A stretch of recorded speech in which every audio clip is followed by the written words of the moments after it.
এই বছৰ আমি পঞ্জিকাৰ ভিতৰত কি পালোঁ সেইখিনি কথা আপোনালোকক সংক্ষেপে কৈ দিছোঁ। এই বছৰত নৱমণ্ডলৰ ৰজা হৈছে চন্দ্ৰ আৰু মন্ত্ৰীৰ দায়িত্বভাৰ লৈছে বৃহস্পতিয়ে, জলাধিপতিৰ দায়িত্ব লৈছে ৰবিয়ে আৰু শস্যাধিপতিৰ দায়িত্ব লৈছে বুধে। এই বছৰ আগন্তুক নতুন বছৰটো আৰম্ভ হ'ব 13 এপ্ৰিল 2024 চনৰ ৰাতি 10:58:32 পৰা। ৰজা চন্দ্ৰৰ শুভ কাৰকতাত বিশ্বত শস্যৰে ভৰপূৰ হ'ব, বিশ্বৰ জনসাধাৰণে শান্তিৰে বসবাস কৰিব পাৰিব। চন্দ্ৰ স্থিতিকাৰক গ্ৰহ হোৱাৰ বাবে মহিলাৰ অধিপত্য উন্নতি সাহস বৃদ্ধি পাব, দেশৰ বায়ুকোণৰ দিশত বিশেষ উন্নতি হ'ব, দেশত বেমাৰ আজাৰৰ হাৰ কমিব, চৰকাৰে মহিলা আৰু শিশুৰ উন্নতিৰ বাবে বিশেষ পদক্ষেপ গ্ৰহণ কৰিব।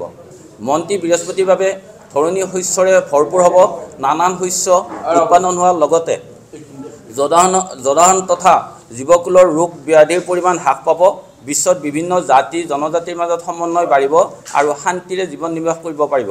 নিবনুৱা যুৱক যুৱতীয়ে নতুন কৰ্মসংস্থাপনৰ সুবিধা পাব আৰু নতুন নতুন উদ্যোগ স্থাপন কৰিব। নতুন নতুন সম্পদ আৱিষ্কাৰ এই বছৰত হ'ব।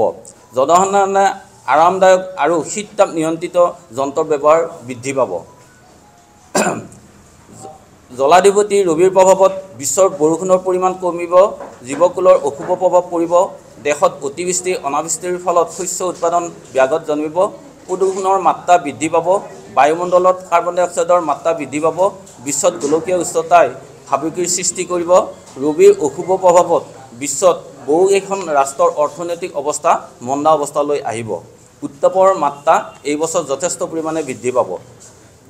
শস্যাধিপতি বুধৰ প্ৰভাৱত বিশ্বৰ শস্যৰ উৎপাদন বৃদ্ধি হ'ব, নতুন নতুন শস্যৰ উৎপাদন হ'ব, যুৱকসকলে অধিক কৃষিকাৰ্য আৰু উদ্যোগৰ স্থাপনত মনোনিৱেশ দিব, কোনো অঞ্চলত দুৰ্ভিক্ষও হ'ব পাৰে। এইখিনিতে আন এটা কথা হ'ল, এই বছৰ নৱমণ্ডলৰ আগন্তুক বৰ্ষটো হ'ল ৰুদ্ৰবিংশতি বৰ্ষৰ অন্তৰ্গত পিংগল বৰ্ষ। পিংগল বৰ্ষৰ ফলাফল মতে বিশ্বত যুদ্ধ বিগ্ৰহৰ প্ৰাদুৰ্ভাৱ বাঢ়িব আৰু ৰাষ্ট্ৰবোৰ ভাগ হোৱাৰ এটা নিৰ্দেশনা দিয়ে। ইয়াৰ প্ৰভাৱ আমাৰ ভাৰততো নিশ্চয় পৰিব। এই বছৰ যদি আমি অসমৰ কথা আমি আলোচনা কৰোঁ, আমাৰ অসমৰ কাৰক ৰাশি হ'ল কৰ্কট ৰাশি।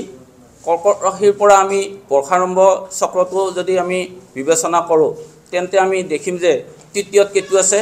অসমত নতুন নতুন উদ্যোগ স্থাপন, নিবনুৱা কৰ্মসংস্থাপন, বহিৰাজ্যৰ লগত আমদানি ৰপ্তানিৰ পৰিমাণ বহুগুণে বৃদ্ধি পাব। অষ্টমত শনি মংগল থকাত চৰকাৰে হিতাধিকাৰীৰ নামত বিভিন্ন আঁচনি, ৰাজসাহায্য, বিভিন্ন উন্নয়নমূলক কাম কাজ, ৰাস্তা ঘাট, মথাউৰি, বান আদি নিৰ্মাণত ৰাজবলৰ ধনৰ নাটনি ঘটিব আৰু বিভিন্ন উৎসৰ পৰা চৰকাৰে ঋণ ল'বলৈ বাধ্য হ'ব।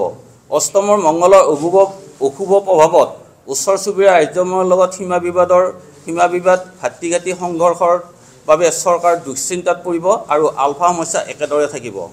ভাগ্যস্থানত তুংগী শুক্ৰৰ প্ৰভাৱত সুস্থিৰ সংখ্যাগৰিষ্ঠ চৰকাৰখনে বিভিন্ন উৎসৰ পৰা ৰাজহ বৃদ্ধি কৰি দুখীয়া, নিবনুৱা, মহিলা, অবিবাহিত ছোৱালী, অনুন্নত জাতিৰ হকে কল্যাণৰ হকে আঁচনি ল'ব।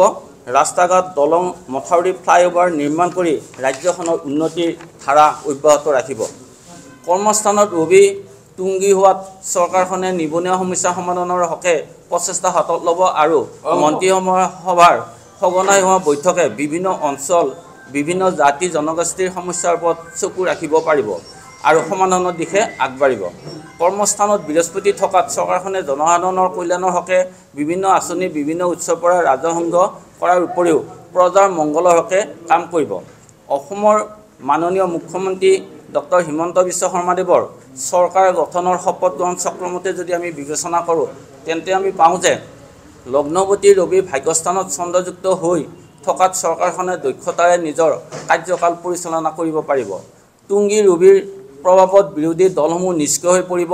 চতুৰ্থত তুংগী কেতুৰ প্ৰভাৱত চৰকাৰে সাহিত্য, ক্ৰীড়া আদিত যথেষ্ট সাহায্য আগবঢ়াব।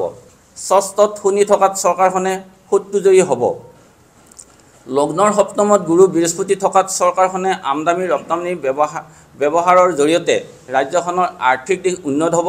জনসাধাৰণৰ কল্যাণৰ হকে চৰকাৰে নতুন নতুন আঁচনি ঘোষণা কৰিব। জনসাধাৰণৰ পৰা সততে সমৰ্থন পাব। দশমত শুক্ৰ স্বগৃহত থকাত চৰকাৰখন সৰ্বশ্ৰেষ্ঠ আশ্ৰয়দাতা জনপূজ্য সৰ্বসুখী হিচাপে জনসাধাৰণৰ কল্যাণৰ হকে কাম কৰাটো সূচাইছে। কৰ্মস্থানত তুংগী ৰাহুৰ প্ৰভাৱত মুখ্যমন্ত্ৰী মাননীয় ডক্টৰ হিমন্ত বিশ্ব শৰ্মাদেৱে সৰ্বভাৰতীয় দিশত সন্মান বুটলিবলৈ সক্ষম হ'ব আৰু বিভিন্ন ব্যক্তিক ন্যায় আৰু সহায়ৰ হাত আগবঢ়াব। একাদশত মংগলৰ অৱস্থান কৰাৰ বাবে সুন্দৰ নেতৃত্ব প্ৰদানৰ লগে লগে ভূমিৰ পৰা ৰাজহ সংগ্ৰহৰ পৰিমাণ বৃদ্ধি কৰিব। ইয়াৰ উপৰিও বৰ্তমান আমাৰ মন্ত্ৰীসভা গঠনৰ 72 দশা পিছত অন্তৰ্দশা শুক্ৰ চলাৰ কাৰণে অসম চৰকাৰৰ যথেষ্ট ভাল সময় চলি আছে আৰু প্ৰজাৰ মংগলৰ হকে যথেষ্ট কাম হাতত ল'ব পাৰিব।